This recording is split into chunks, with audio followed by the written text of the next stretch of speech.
Merhaba arkadaşlar, kanalımıza hoş geldiniz. Bugün sizler için Neslihan Atagül ve Burak Özçivit'ten romantik fotolar hazırladık.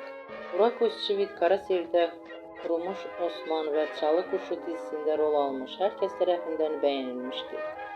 Biz de sizler için onların güzel paylaşımlarını hazırladık. Bu videoların devamlı gelmesini istiyorsanız kanalımıza abone olup yorum yazmayı unutmayın.